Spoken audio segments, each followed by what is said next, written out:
Here we have our model, Trevor, and he will demonstrate by following my directions, and I'll show you a couple examples.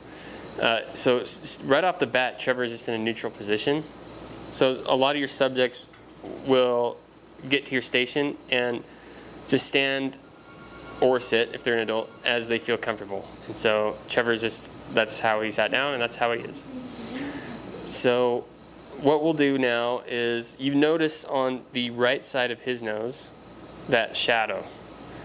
And depending on the effect you want, Trevor, go ahead and turn this direction, right about there. Obviously that's not what we want. Turn a little bit back this way, right there. You get a little bit more drama.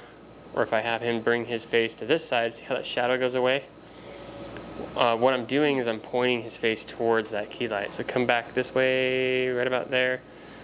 Come back left, right there. So what I'm trying to do is I'm trying to get it in this spot here, where I'm not completely getting rid of the shadow. If I were to turn his face this way, see how it's completely gone, but his ear's missing?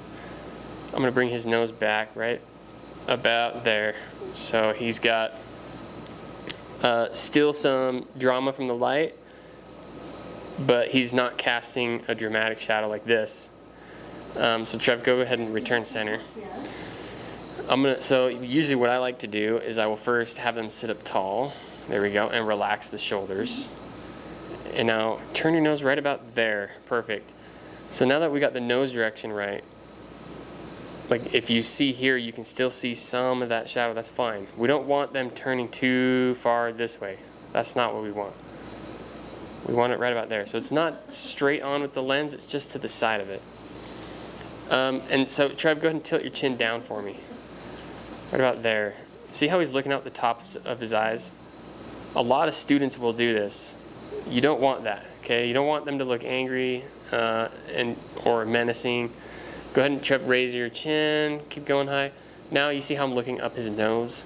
We also don't want this. You'll see this a lot with high school students, okay? So a good rule of thumb is you're gonna align his earlobe with his nose. So Trev, bring your nose down to about there, okay? That's what you're looking for with chin height. So you can gauge, if you're to draw a straight line or hold a piece of paper up against his nostrils and his earlobes, they would be in line, okay? So in this case, we're gonna go over some postures. I'm gonna go ahead and zoom out just a little bit here. So you don't want them, Trevor, go ahead and slouch forward. You don't want them with a curved back or shoulders rolled forward. You want your best, you want to try to achieve a straight back, so go ahead and sit tall. I will use it, you can't see me on camera, but I will raise my hands and say, go ahead and like gesture, sit up tall, and then relax your shoulders. I'm also pushing back and down on my own shoulders so they can kind of visually see what I'm trying to get them to do.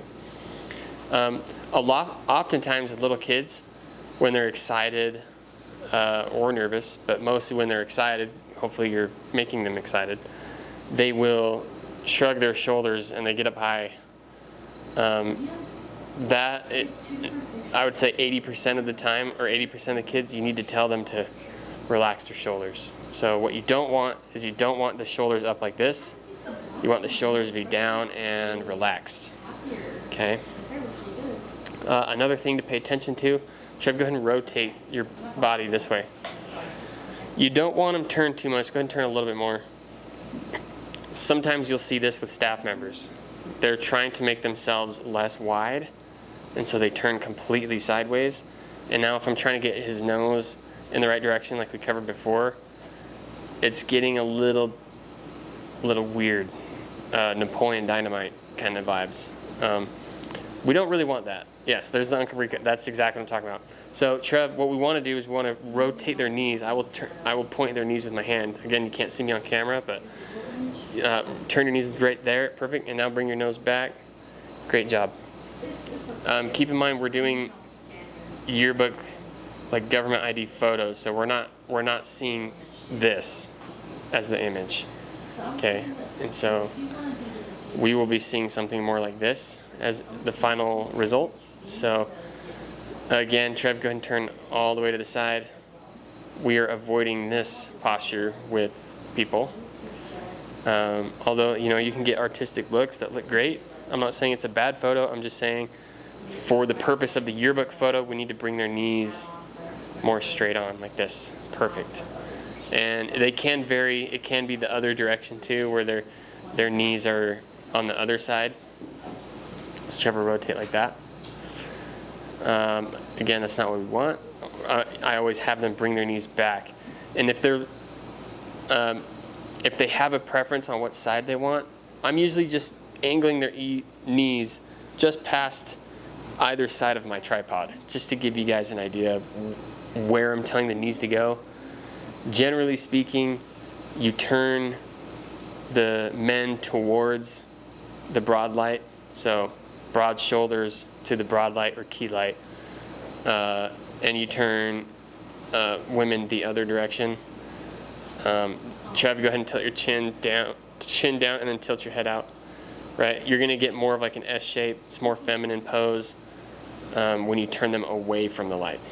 Okay, and if I turn him back towards the light, you're gonna get a more masculine pose. Okay, I'm not saying that you have to pose him that way. I'm just saying what we don't want is we don't want a dramatic shift of angles for this picture. You just want them mostly straight on, and if anything at a slight angle like this. All right, here we have Vaughn. Say hi, Vaughn. No, you just say hi. Sorry. So we got a kid, just for demonstration purposes. Vaughn is almost 4, so he's going into preschool, and you can already see just how excited he is, how wiggly he is, but willing to take a good picture. So if you notice, see his attention has already gone out the window. See what we're dealing with here? Literally the camera has only been rolling 30 seconds, so you do not have a lot of time with these kids. So you need to be very efficient in setting up the shot and engaging with him, because Vaughn right now knows I'm not really talking to him, and so his mind is wandering all over the place. You can see it happening live on TV right now. So what I'm going to do, hopefully, I'm going to start engaging with him, and you'll see the difference of connecting with them and keeping their attention. Okay, buddy, can you stand right there? We're almost done. Right there. Can you make sure that carpet doesn't run away. Hands down to your side. Okay, and watch my nose. Watch my nose. Whatever you do, don't call me chicken. Don't you dare. Say chicken. Right? Hey. Okay, put your hands down to your side. There we go. Okay, watch my nose. Big smile, say turkey legs. Oh, and he's out of frame. There we go, he just sat down. But can you stand up for me one more time, buddy?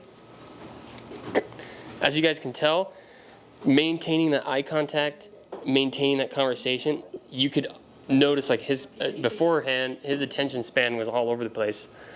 Up until I started connecting with him, getting his attention, I said watch my nose, and I'm pointing to my nose, and I'm maintaining that eye contact. And then, you just try some of these expression getting techniques to get him to smile. You guys could see him smiling. If I was actually taking a photo, I would have already taken it. He doesn't necessarily have to say anything. You don't have to wait for him to say turkey or whatever, or chicken, to take the picture. You could see he was already smiling, he was excited, he had eye contact. The picture's done at that point, right? And all you're doing is making him say an expression. And it's half of the reason, I'm out of frame, sorry, half of the reason is for the kids in line waiting, they're watching, and so they see how excited he is to say chicken butt, and then they're excited to come up and say something, and so you're really on stage for these people, or these kids, I mean. You're on stage for them, you're engaging with one kid, but what you're doing here is also affecting the next 2 or 3 kids in line, and you're just setting yourself up to have an easier flow, an easier work day. So, high five, buddy, you did great. We can be done, okay? Yeah.